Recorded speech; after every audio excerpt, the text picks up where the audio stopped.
guys, today we are going to start our novel called Skeleton Man by Joseph Bruchac. I'm going to be reading it to you so you can follow along in the text while you are listening to me read. It is super spooky, kind of like a episode of Criminal Minds. So I'm super excited. This is what we would have been reading at the end of the school year anyway. So I'm super excited to read this to you. Okay. So chapter 1, Footsteps on the Stairs.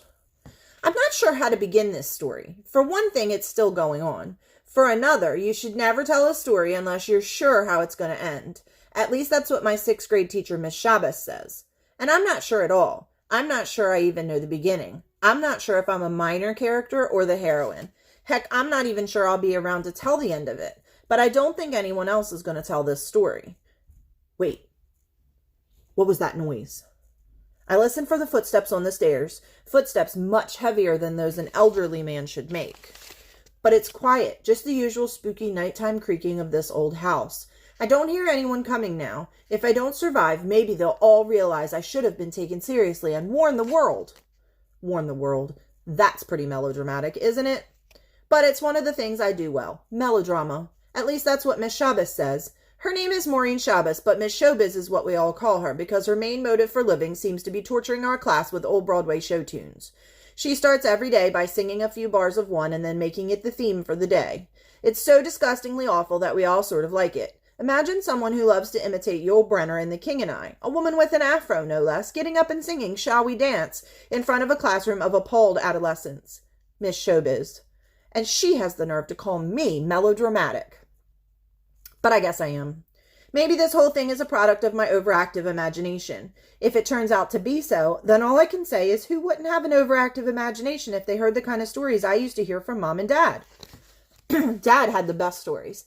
They were the ones his aunties told him when he was growing up on the Mohawk Reserve of the Aquasanti on the Canadian side. One of my favorites was the one about the skeleton monster.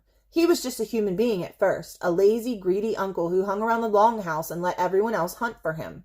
One day, alone in the lodge, waiting for the others to come home with food, lazy uncle burned his finger really badly in the fire and stuck it in his mouth to cool it. "Ooh," he said as he sucked the cooked flesh. "This tastes good." Isn't that gross? I love it. At least I used to love it. It tasted so good, in fact, that he ate all the flesh off his finger.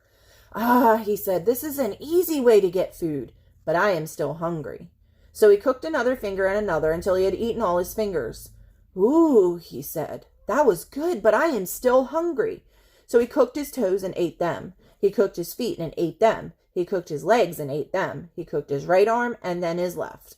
He kept on until he had cooked his whole body and eaten it, and all that was left was a skeleton. When he moved, his bones rubbed together. "Ah," he said in a voice that was now just a dry whisper, "that was good, but I am still hungry. I hope that my relatives come home soon." And when his relatives came home, one by one, they found that the lodge was dark except for the glow of the cooking fire. They could see a shadowy shape beckoning to them from the other side of the video. They could hear a sound like this. "Come in, my relatives," Skeleton Man whispered. "I've been waiting for you." One by one, all of his relatives came into the lodge. Skeleton Man caught them and ate them. All but one. She was his niece, and she had been playing in her favorite spot down by the river that flowed through the gorge. She was late coming home because she had seen a rabbit that had fallen into the river. She had rescued it from drowning and warmed it in her arms until it was able to run away. When the little girl came to the lodge, she was surprised at how quiet it was. She should have heard people talking and laughing, but she didn't hear anything. Something was wrong. Slowly, carefully, she approached the door of the lodge. A strange sound came from the shadows within. Then a dry voice called out to her. "My niece," Skeleton Man whispered, "come into the lodge. I have been waiting for you." The voice made her skin crawl. "Where are my parents?" she asked. "They are here. They are here inside," Skeleton Man whispered. "Come in and be with them." "No," the girl said, "I will not come inside."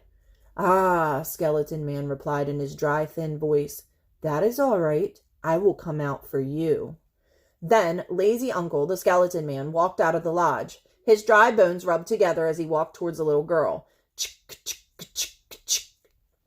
The girl began to run, not sure where to go.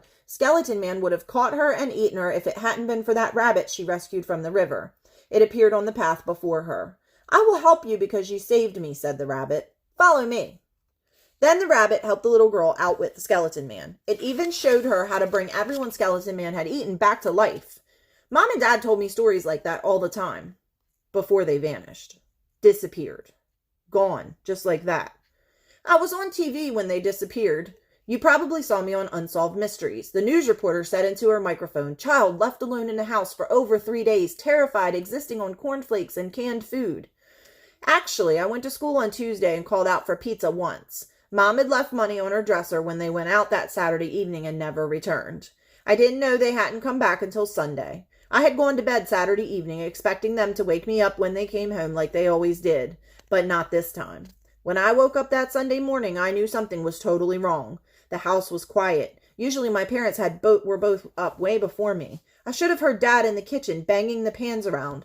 Sunday was always his day for making breakfast, and he made a big thing about it. He'd thaw out a whole quart of blueberries from the freezer and warm up some real maple syrup. But no noise came from the kitchen, no pans rattling, no 70s music playing on the kitchen CD player. My dad is a freak for the Eagles and says it's impossible for him to cook without them. I sat up in bed and held my breath. No rhythmic pounding of my mother running in the place down the bedroom hall. I looked at the clock. 8:30. By now, Mom should have been halfway through her first set of aerobics, but there were no sounds of thudding sneakers. The only thumping I could hear was my own heart. Maybe they'd been out so late they were still sleeping. It had to have been late when they came back because I finally drifted off to sleep after midnight waiting for them. I stood up and went out in the hall. Mom? Dad? No answer. It seemed to take me forever to reach the door to their room. It was like I was walking underwater. Their door was only half shut. I pushed it open, not sure what I'd see. Maybe they'd jump out at me and tickle me and laugh at their joke. But no one was there. Their bed hadn't even been slept in. No one was behind the door or in the closet or anywhere. Not there in the bedroom, not anywhere in the house. And the car was gone from the garage. There was no sign of anyone. It was a cold, gray day, as gray as the long driveway leading down the road. I didn't go outside to look around. I could tell it was going to rain soon. I didn't go to a neighbor's house because I couldn't. We live out in the country without any neighbors anywhere near us. It was freaky, that's for sure, but I wasn't scared. Not yet. I just felt it in my bones that they'd be back. I went into the living room and turned on the TV, waiting. I had no idea what I watched, even though I sat there for hours. I don't know if it was sports or cartoons or the Home Shopping Network. For some reason, I never turned on the news, even though it might have had something on it if they'd have been in an accident. But that couldn't be it. Someone would have come to the house to tell me, or there would have been a phone call. I looked up at the phone, hoping it would ring and praying that it wouldn't. Rain began to hammer at the windows at about noon, and I went around the house making sure they were all shut. I looked out my bedroom window at Dad's tool shed. Its one window was shut, and I was glad about that. I didn't want to go outside in that cold rain. Finally, at about 2 in the afternoon, I decided I'd make breakfast. I set the table for the 3 of us, got out juice and syrup and blueberries and milk and everything, even napkins that I folded so they stood up on the plates. They'd come in, all apologetic, and I would say, "No problem. Look, I even fixed breakfast for us." I can't explain why I thought anyone would want breakfast in mid-afternoon. It made sense then. I must have been preoccupied with listening for their car to pull in because I made the pancakes all wrong so they were runny and then I burned them. I laughed some when I was cleaning up the mess I'd made, just knowing that they'd come in right in the middle of it and tease me and tell me it was all right, and then we'd all go out for dinner. But it didn't happen that way. Finally, at about 8 p.m., I ended up eating cornflakes with warm milk and what was left of the thawed, soggy blueberries. I got my pillow and some blankets and made a bed for myself on the couch in front of the TV. That way, they'd see me there when they came in. They'd be sorry, and I'd be upset, but I would finally forgive them. I also didn't feel like going upstairs all by myself. Besides, Dad would pick me up and carry me to my room like he used to when I was a little girl. I knew I was much too big for that now, but the thought of it, of my dad's strong arms lifting me and my mom patting my face with her hand, calmed me down, and I went off to sleep. When I woke up the next morning on Monday and found out that I was still alone in the house, I guess I should have called someone. But I didn't. I didn't get dressed for school. I didn't even turn off the TV, which had been going all night. I just sat and looked at the phone. The first time it rang, I jumped a mile. It was work for Mom. I told them she was sick. I did the same thing when Dad's partner, Al Mandini, called from the bank to see where he was. Mom and I always called him Almond Al. "Shouldn't you be at school, Molly?" Almond Al said. "I should, but I'm sick too," I said. I could hear the long pause at the other end of the line. If I was sick, he was wondering, how come I was talking on the phone just now? So, just like my parents always said, one lie had to lead to another. I'm better than they are, though, I said in a quick, nervous voice. I mean, why didn't I lose my voice like they did? And so that's why I'm answering the phone. But it hurts to talk, so I have to hang up now. Bye. Maybe Almond Al was the one who got suspicious and called the police. That night, I went around to all the doors to make sure they were still locked, and I checked the windows. I turned off the TV, and then, because it seemed too quiet, I turned it on again. Not real loud, just on. I went upstairs and turned on the radio in Mom and Dad's bedroom, and I lay there for a while on top of their bed listening to classical music. I still wasn't scared, but after a while I got up and went into my bedroom. I locked my door and I put my chair in front of it. There's this song Mom taught me once, one that she called a lonesome song, a song that you sing when you're all alone and need a friend. If a friend hears you, they'll sing back to you. I sang that lonesome song very softly to myself. Hey-oh, hey-ah-nay. I kept on singing it even though no one answered. It made me feel less alone and I fell asleep. The next morning was easier. I got up, got dressed, had more cornflakes, brushed my teeth, and caught the school bus at the bottom of our driveway. I didn't say anything to anyone about Mom and Dad being gone. They're on a trip, I was telling myself now. Everything is fine. They'll be back. I even remembered to make up a really official-looking note on my computer saying that I'd been sick, and that was why I'd missed school, and I signed it with my mom's name. But maybe the way I worded it wasn't quite right. I know the woman in the office looked at me strangely when I handed it to her with a big smile. Maybe she was the one who made the call. Or maybe it was Miss Shabbos. I smiled and laughed so much in class that day that Miss Shabbos looked over at me with one eyebrow raised the way she always does when she thinks something is wrong. But I avoided talking with her. If I talked with her about it, then it would mean something was wrong. I was so sure that everything would work out. I never doubted. Not even when the people came to the house the next night and started questioning me. Nor when the social services lady and the 2 cops escorted me out. I just kept saying, I have to stay here. They'll be back. I even said that to the news people when they showed up. I don't know who called them. Maybe they just sensed it the way sharks smell blood and come swarming in when something has been wounded. It just looks like I was crying on that TV show. The microphone makes your voice sound all weird, like you're hysterical or something, and the lights make your eyes look all wild and scared. They even made mine water so much that you might have thought I was crying. I wasn't. I knew Mom and Dad would be back. I still know they'll be back. But I don't want to talk about that. I just want to explain that I was never afraid. Not at all. Until later that night when this old guy showed up. Molly, the social services woman said, someone is here for you. One of your relatives. That was a big surprise to me. I didn't know I had any relatives anywhere near here. Mom is an orphan, and all Dad's closest relatives are dead. It's a really sad story, how all his brothers died in a car accident and his sister drowned, and then there was a big fire while Dad was away at school and his parents were in the house. That left only his 2 aunts to raise him. My pages are stuck together. But they were old people now, and they had died before I was born. I think that's the reason why we've never gone up to the reservation. There's nobody close to Dad there anymore, and that makes him too sad. But Dad had said there were cousins, and that maybe someday we'd get to meet them, although they lived way out in California. The social services woman led me into another room. A tall, elderly, thin man with stooped shoulders, all dressed in gray, even his shoes, was standing there looking out the window. Here's your niece, the social services lady said in a chirpy voice. He turned around and looked down at me with a face that was so thin it looked like bone. He didn't look Indian. Though his skin was almost as brown as my dad's, it was as if he dyed himself that color.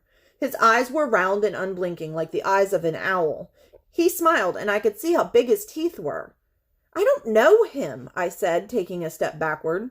Of course not, chirped the lady. He's been out of the country. She smiled at him, and he nodded back at her. They were 2 adults, and I was just a kid. What could I know about anything? You see, she said, taking the tone that certain grown-ups use with children and idiots who are the same in their mind. This is such a wonderful coincidence. Your great-uncle here moved into our town just 2 weeks ago without even knowing that your father, his own dear nephew, was here. He just happened to see the story on the news and came right over here. You are his flesh and blood, dear.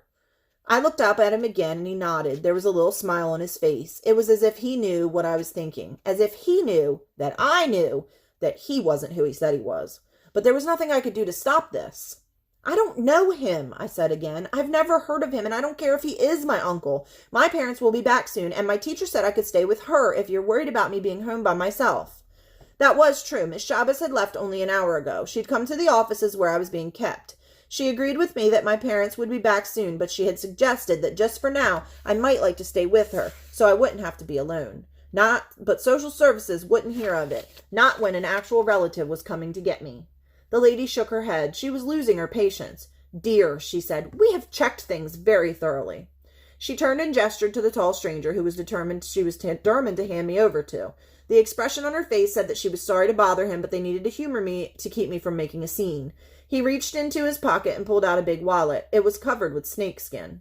Here, she said, taking the wallet and holding it out to me. I put my hands behind my back. I didn't want to touch it. Oh, she said in an exasperated voice. Look!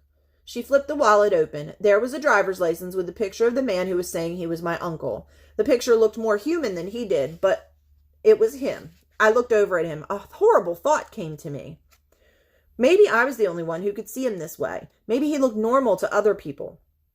I snuck a glance at him, and he gave me that little nod and knowing smile again. A shiver went down my back.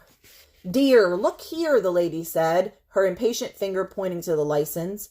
There was his name, the same last name as my family's. She flipped the license over to show me another clear plastic pocket with a photo in it. It was a smiling face of my father, the high school graduation photo he'd shown me more than once. She flipped again, and there was a picture of my dad and mom's wedding. The photos were just the same as my dad always carried in his wallet. That wedding photo even seemed to have the same torn corner. She slapped the wallet shut and handed it back. Then it's settled, she said. Until your parents return, you'll be in the custody of your great uncle. And that was that. Unlike in a court of law, when grown-ups make a decision about a kid's future, there is no appeal. I was just so worn out from all the attention that I didn't protest. I let him take me to that old spooky house. What was that? Footsteps. Heavy ones on the stairs. Now I am afraid. Chapter 2. The knock on the door. It's the 7th night I've been in this house. I should be ready for his routine by now, but I'm not. First, there's the all too familiar sounds of heavy feet thumping up the stairs. Thump, thump, thump. Then there's the long silence while he catches his breath. Thump, thump, thump, and silence. There are exactly 36 stairs, so he does this 11 times. The 12th time is when I hear the wood on the landing creak, and then comes the worst part, the silence. Because even though he makes noise coming up the stairs, the noise always stops when he reaches the top. Just that first creak when he steps up from the last stair. And then nothing. I imagine that his feet don't really move. He just glides half an inch above the rug like Dracula in those movies. I know that can't be what happens. I know I'm just scaring myself and that it's the thickness of the rug in the hallway that cushions his steps so I don't hear them. But even so, I find myself getting up from the bed to stand in the middle of the room, staring at the chair I have in front of the door. And I'm thinking, maybe, just maybe, he won't come to my door tonight. Maybe he'll just go down the hall and into his own room and hang by his toes from the rafters or whatever he does. Maybe he'll leave me in peace. As always, I'm holding my breath. I'm listening like a deer does when it catches the scent of a mountain lion and then the wind changes so you can't smell it anymore. But the deer knows the lion is out there somewhere, maybe moving away, maybe getting closer. Maybe. Whack! Whack! The crack of his bony knuckles against the thick wood of the door makes me jump a mile, but I don't scream like I did the first night he did this after I was brought here. You all right? He says. His voice isn't as all that scary even though it's muffled by the door and sounds like as distant as the voice of a memory or a ghost.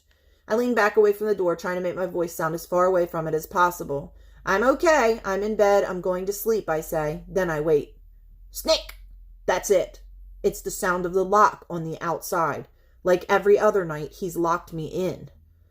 The first night, it scared me, but now it makes me breathe a sigh of relief. I count under my breath. 1, 2, 3, 4, 5, 6. And then I hear it. The sound of his feet going back down the stairs. And unless he comes floating down the halls at midnight or maybe flying outside to peer in my window, that's it for the night. I can try to go to sleep now. I'm locked in and I guess safe. And like the other nights before this, I will try not to think about what it is that I am locked in against. I try not to think about why there are bars on my windows. I look around the room. There's not much to see. There's a 4-poster bed, the bedside stand, and the table by the window, which is covered with thick purple curtains. The walls are bare, and although there are square and rectangular shapes where the wood isn't quite so dark, I guess there used to be pictures hanging there. There's no closet, just one of those old stand-up wardrobes. It only has 6 coat hangers in it, but my stuff is still in the suitcase in the cardboard box I brought with me. I'm not planning on staying long, so I don't want to unpack. All the furniture in the room seems to be pretty old, all made of dark wood. The rug on the floor is new and it's cream-colored. It doesn't really go with everything else in the room, but at least it means that things aren't so dark in here. I'm grateful for that because the only light is the one on the nightstand and it's got a 40-watt bulb in it. There's also a light in the bathroom which is attached to the room. I always leave the bathroom door open with the light turned on. I walk over to the window. Bad idea, a voice is saying to me, but I'm doing it anyway. Don't look outside. But I can't help myself. I reach for the curtain, feel the heavy fabric in my hand, pull it back. The whole world explodes in a great burst of light and sound. Chapter 3. The Dream. I don't scream. It was only thunder and lightning, a rumble that shook the whole building as if it were a dollhouse rocked by a giant's heavy foot thudding down the next. When there was lightning, Mom always said it was the flash bulb of the Creator taking pictures with a giant camera. Dad always said the thunder is the rumbling steps of the Henos, the thunder beings who live in the sky. They're good guys who throw down lightning like spears to destroy monsters. But this time, at least, their lightning spears seemed to have missed. In that moment of absolute brightness outside, my eyes took their own quick picture, one that made me yank the curtain back into place and get into bed with the covers over my head. What had I seen in that flash of lightning? Down there on the lawn, his face shaded by a wide-brimmed hat, was a man. A tall man, skinny as a skeleton. He was standing at the door of an old shed. It was my uncle. My mind's going a million miles a minute. Why was he there? What is he doing? Am I just being paranoid? Or am I really in some kind of danger? My mind keeps going back to that shed, too. It's a lot older and bigger than the little plywood one that Dad has in the back of our house. It doesn't have any windows in it like Dad's shed, just one heavy door with a new padlock on it.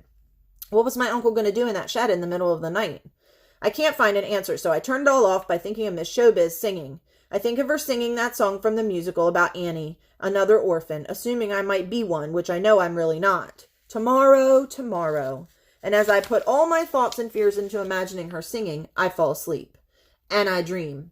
It's like some of the dreams I've had before. I know I'm dreaming, but I can't wake up. It's what my dad calls an aware dream. That's a dream where you know you're a dreamer, and if you're alert enough, you'll get some help from your dream. Someone or something will guide you and give you a message. But I'm too busy running to look for a guide. Whatever is chasing me is getting closer, and I can feel its hot breath on the back of my neck, and I know its bony hands are about to grab me. Then the dream changes. I'm in a cave. I live in that cave, and I'm not alone there. Someone is sitting in the corner of the cave, his face turned away from me. "Hold out your arm, child," he says in a rough voice. I hold my arm out toward him, and he reaches back to feel it without looking around. His long, dry fingers squeeze my forearm. Thin as a stick, he growls. "Go into the forest and check your snares. You must eat more, my niece. Eat and grow fat." In an eye blink, I'm not in the cave, but in the forest. I'm dressed in deerskin, checking the snares I've placed on the trails.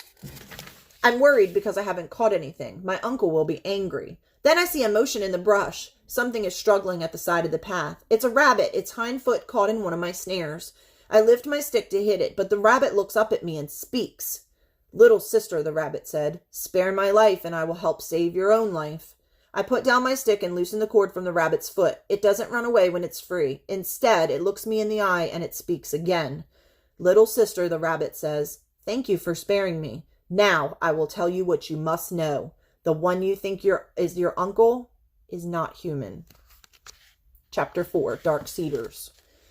I can still hear the rabbit's voice when I open my eyes. I look at the clock next to my bed. It's morning, time to get ready for school. I rummage through my suitcase and the cardboard box and find what I need. I don't feel like putting my clothes into the creepy wardrobe. When I was little, my mom read me that book about the wardrobe and the lion and the witch. I wish then I had a magic wardrobe I could crawl into and end up in some strange land. Now that I really am in a strange land, all I want to do is crawl back home. But if there was some kind of magic door in that wardrobe, it'd probably take me someplace even worse than this. I take my toothbrush and go in the bathroom. The only good thing about the room is that it has a bathroom connected to it. It means I don't have to go out in the hall or downstairs yet to see him. There's a bathroom built in because the former owners tried to run a bed and breakfast. There's actually an old sign leaning on its side against the house, "Dark Cedars Bed and Breakfast."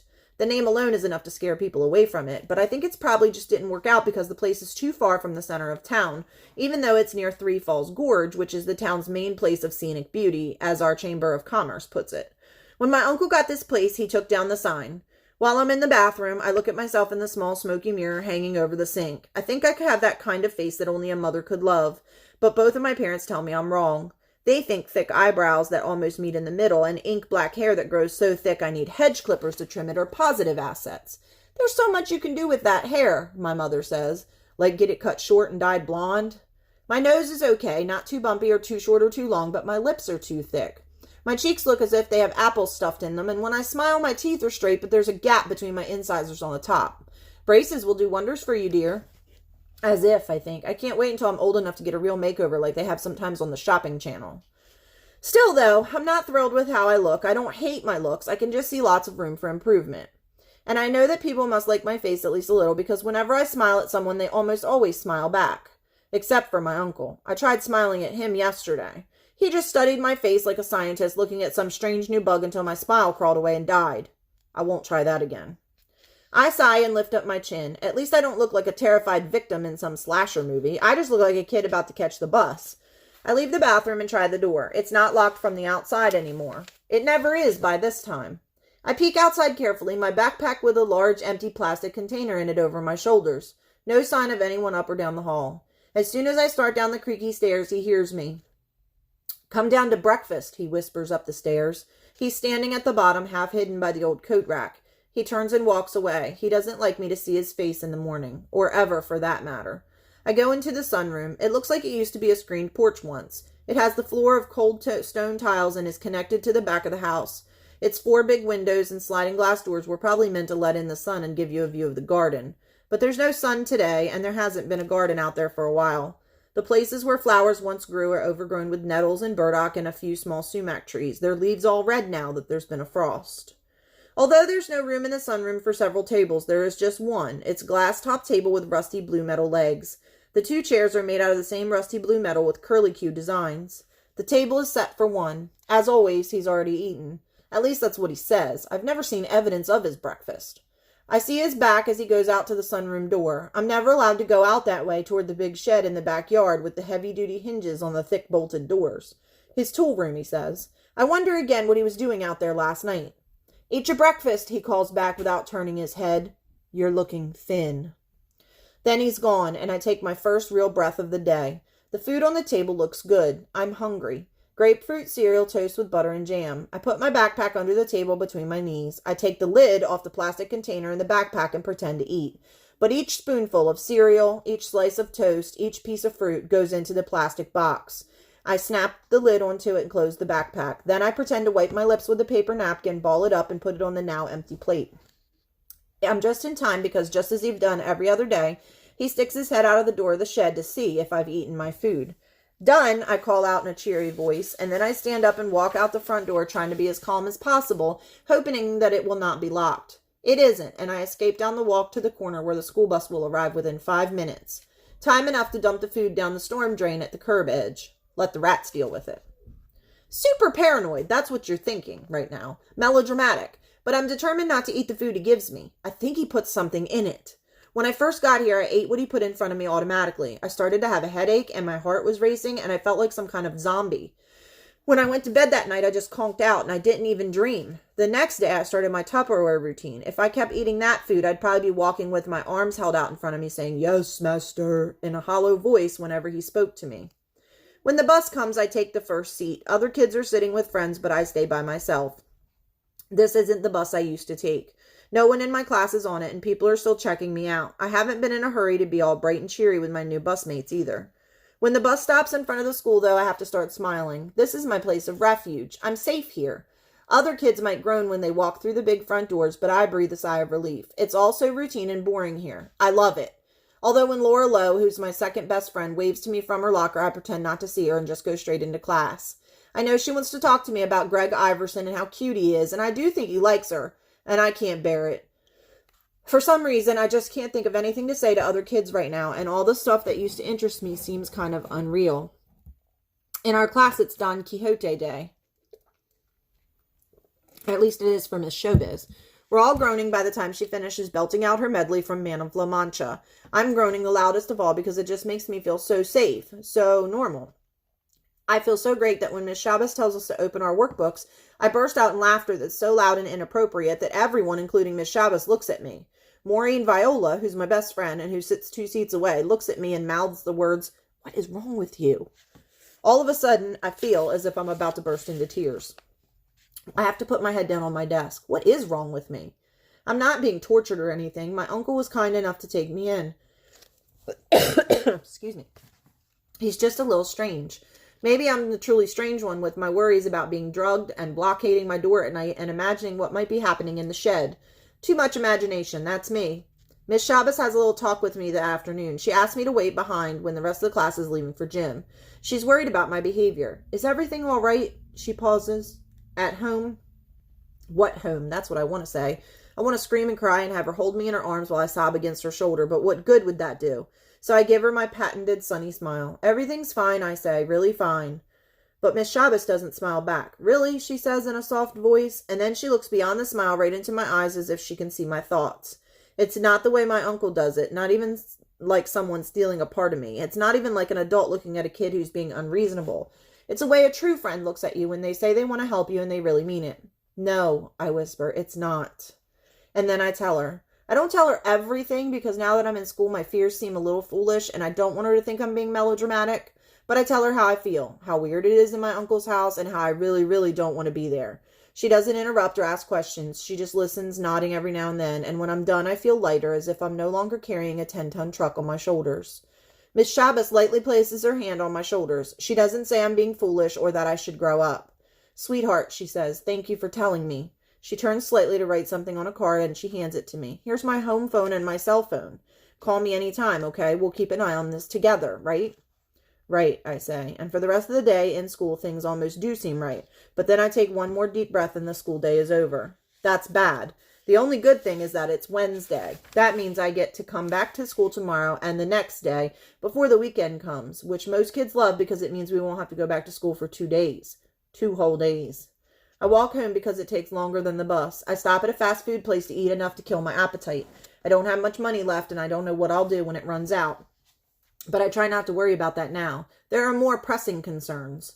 Finally, it's getting dark. I can't avoid it anymore. I'm heading back to the house of doom. Chapter 5. Eat and grow fat. You may be asking yourself what life is like for me inside that house. Are there spider webs everywhere? Bats and centipedes and mold on the walls? Are there chains clanking down in the cellar and ghostly moans coming from the attic? No. Actually, aside from it being dark and set back from the road, it really isn't all that spooky a place to look at. It's 100 years old, but there are older places in town, and the house is full of modern appliances and the kitchen and the living room. Dishwasher, microwave, television with cable hookup. My uncle even has a personal computer. I saw it through the open door of his study once. He spends a lot of his time in that room, and I imagine he must be surfing the net, visiting all the weirdest websites, probably. What makes that house strange is the way it feels when you get inside it. I saw an old movie once where someone walks in a room and then a door disappears and the walls start moving in. It's something like that. And I always feel as if someone or something is looking at me, but when I turn around, there's nothing there. Then there's the way my uncle acts. Like you'd expect him to be waiting for me, his niece, to come home and ask me how my day went. He's not. He's not here. There's just a note on the front door, not handwritten, but out of his laser printer. Back later, it reads, "Dinner in fridge." He's left food for me in the refrigerator for the last 2 nights as well. The food I'm supposed to eat is on the plate on the top shelf ready to pop in the microwave. Anyhow, it makes it easier for me. I flip on the garbage disposal and spoon the loathsome stuff, a huge plate of spaghetti and meatballs, down the sink drain. If I ate everything he gave me, even if it wasn't full of drugs, I'd get as fat as a butterball turkey. I could go in the living room and watch TV or one of the videos from the library of the movie he has next to the VCR. There's a lot of stuff that most people think kids like to watch, mostly Disney movies and cartoons. But I don't want to. It's the thought of having him walk in while I'm watching something, or even worse, of him watching me without my knowing it. I've got homework and books to read in my backpack. I'm seeing more of the school librarian now than I ever did before my parents turned up missing. Before I go upstairs, I look out the kitchen window and see that the light is on in the front of his shed. That either means he's out there or he forgot to turn it off. No way am I going out there to find out which it is. I put the chair in front of my door and then take a quick bath, put on my PJs and my favorite pink robe, which I've worn just about every night for a year now. I move the bedside lamp closer so I can get the most out of its feeble light, lie down on my stomach, and breeze through my homework. Even the math problems are really no problem at all. Then I pull out one of the books I borrowed. It's one that Miss Shabbos once said I just had to read because you really could identify with the heroine, and it takes you somewhere else, which is where I want to be for sure. It turns out she was right. The book truly does take my mind off things. Before I know it, I've read a dozen chapters. I feel like I'm on a sailing ship with the heroine, until I start wondering what Charlotte Doyle would do if she switched places with me. And I realize that I don't know what she would do any more than I know what I should do. I put a bookmark to keep my place, lean back on my pillow, and close my eyes. As always, at least since I've been here, I don't turn out the light. I just want to rest my eyes. I don't want to go to sleep. But I do. And instantly I'm there in that same dream. I'm back in the cave, the body of a partridge, warm and limp in my hands. I'm handing it out to my uncle as he crouches in the corner. Without looking over his shoulder, he reaches his arm back. I see for the first time that his fingers are long and hairy and his fingernails are thick and sharp, more like claws. He grabs the dead bird so hard I hear its bones crack. I thought it would be a rabbit, he growls. Did you catch a rabbit? No, I say, this is all. And then he begins to eat. I don't see him eat it, but I hear his teeth crunching through feathers and flesh and bone. He eats it all, growling as he swallows. And then he reaches his arm back again. I stare at his fingers. A few small feathers from the partridge are stuck to them, and the nails are red with blood. Hold out your arm, child, he says. I don't give him my arm. Instead, I hold out a stick the size of my wrist. His groping hand closes around it. Ugh, he growls, even thinner and harder than before. No flesh at all, only bone. You must eat more, my niece. Eat and grow fat for me. I sit up. I'm awake. I say that out loud. I'm awake. It was all a dream. But then I look around me and I see this room as bare and cold as the chamber of the cave. And then the snick, snick, snick of the locks. No, it wasn't a dream. Chapter 6. No pictures. There are no photos at all in this house. No pictures of any kind, no paintings, not even any mirrors, aside from that small cloudy one in the bathroom. Even that was not up on the wall at first. I found it tucked behind the wardrobe and hung it up in the bathroom. Whenever I leave each day, I take it off the bathroom wall and carefully put it in its original hiding place. I just have this feeling that if I don't do that, it'll be gone when I come back. There's nothing else in this house to show his face or anyone else's. When he picked me up, he smiled and laughed and talked like a concerned adult. It must have been an effort for him. His face was drawn and thin, angular with high cheekbones and a chin that jutted out, a high forehead with only a fringe of hair around his ears. But he looked human then. As soon as he got me in the car, he started to change. I remember him putting on sunglasses and pulling a big hat down so that his face was concealed from me and from other drivers.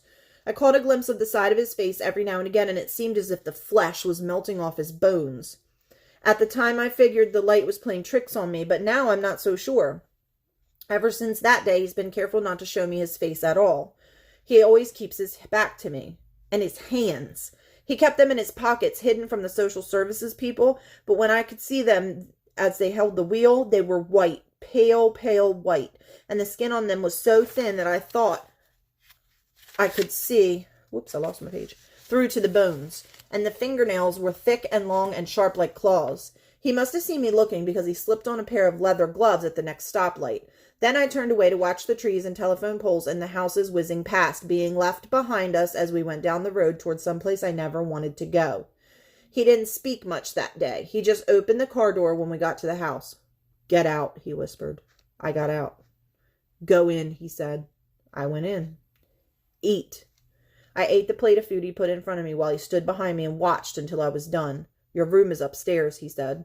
And I went up to it with my box and my suitcase, and he shut the door behind me and locked it. I remembered wondering that night if the door would even be unlocked again. I also remembered not caring whether I lived or died. I miss my parents so much. And then I remember feeling zombie-like and conking out. I still miss them, but I can't believe that they're gone forever. Dad always told me that being a dreamer meant that I had a special kind of gift like the old people had long ago. If they were really never going to come back, I'd know somehow through my dreams. But I just haven't had that kind of dream. Instead, I have this feeling that they're out there somewhere and that they will be back. And when they come back, I'll be there and they'll hug me and they'll explain why they were gone and things will be all right again. I do care whether I live or die. It's the middle of the night. It's still Wednesday night, a night that just doesn't seem to want to end, that just keeps creeping along. But my mind is moving like a runaway freight train. Run away. That's exactly what I feel like doing. But run away where? First of all, I've got almost no money, and without it I wouldn't get far. He'd find me and bring me right back here. But that's not the only reason I haven't run away. I have this feeling that if I'm ever going to see my mother and father again, I need to be here. That somehow my uncle is involved in their disappearance, even though he didn't show up until after they were gone. Trust your dreams. Both my parents said that. That's our old way. Our Mohawk way. The way of our ancestors. Trust the little voice that speaks to you. That's your heart speaking. But when those feelings, those dreams, those voices are so confusing, what do you do then? Help, I whisper. Help. I'm not sure who I'm talking to when I say that, but I hope they're listening.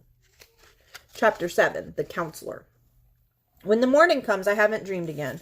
I haven't slept. I've been thinking about what I can do, and I've made up my mind. I've got a plan at last. It's a simple one, but simple ones are probably the best. It's also the only thing I can think to do.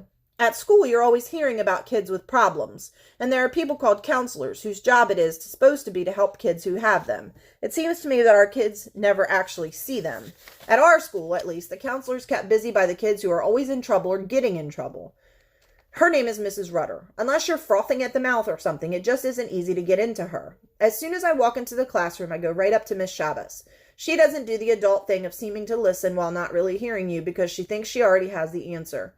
She listens so well that she even forgets to sing whatever show tune she's picked out for that morning. It's gotten worse for me, I tell her. It's driving me crazy. Every night when I hear him lock me in my room, I think I'm going to scream.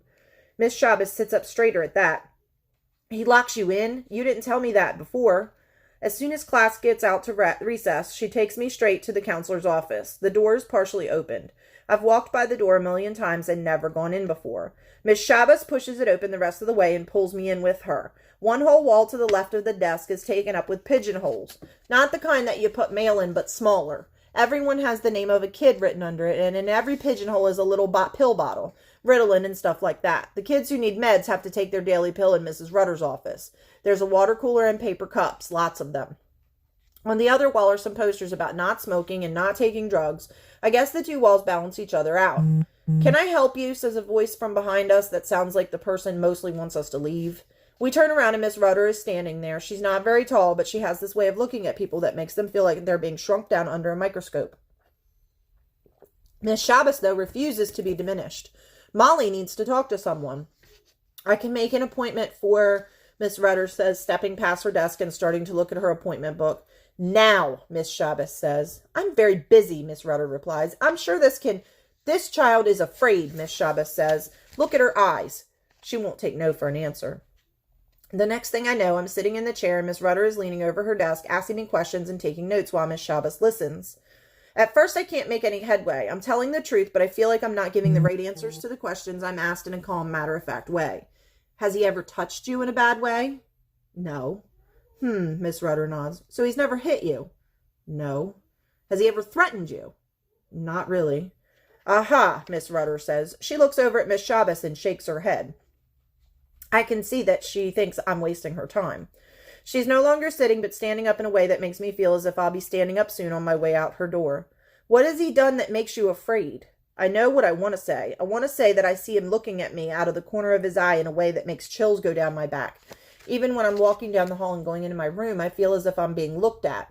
It's as if eyes are watching me whenever I go into his house. I want to tell her that whenever he comes into a room, the air gets colder.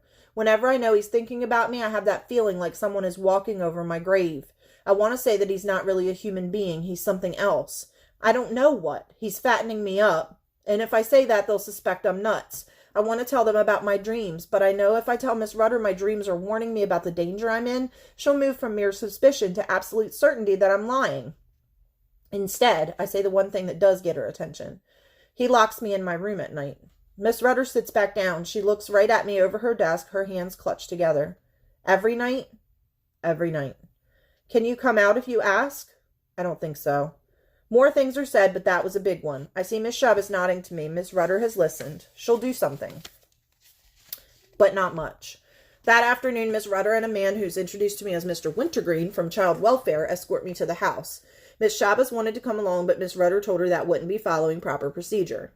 He's waiting because they called him on the phone an hour before we got there. Plenty of time for him to get ready. He's wearing his hat and human face again, and he smiles at them. They don't seem to notice that he doesn't offer to shake hands and that he keeps his hands in the pockets of his sweater. Your niece is very upset, Miss Rudder says to him. I understand, he says. She's had a lot to deal with. They follow him upstairs. He shows them the door to my room. There's no lock on the outside of the door. Never was. And no sign of screw holes that would have been there if the lock had been removed. The only lock is on the inside. See, there's the release for the lock on the inside of the door, he tells them. Her side of the door. She can get out any time she wants. She's a very imaginative child, he adds. I can't say anything. How do I say that he had time enough to change the door frame and the door? It wouldn't make any difference no matter what I said. They believe him, not me. I'm the melodramatic one. He's just a kindly older man who's taken in a difficult young relative. They stand up. They're going to go and leave me there with him. Miss Rudder leans over and places a hand on my shoulder. Molly, dear, she says, if you're still having these anxiety attacks, I can fit you in my calendar next week. She looks up at my uncle and smiles. Thank you for your time. I hold my hand up as I walk toward the door as if to stop them. I want to scream, but I can't. They think I'm waving, and they wave back to me as they go through the door, and it closes behind them, and my uncle goes over to the door and locks it. As he turns, without looking at me, I wonder what he's going to say, what he's going to do. But he doesn't say anything about it. It's as if he has no anger, no real emotions at all. Your dinner is in the refrigerator, is all he says. Then he goes upstairs. I can hear the whirring of an electric screwdriver. I don't even have to guess what he's doing. After a while, he comes back down and walks out back, down to his work shed. That night, when I'm in my room and my door is closed, I hear his feet coming up the stairs. And then, after that moment of heart-stopping silence, there's a familiar sound. Snick, as he locks my door from the outside. So, that's chapters 1 through 7 of Skeleton Man. We will continue with my next video for the next set of chapters. I hope you're enjoying our creepy Criminal Minds story of Molly and her missing parents.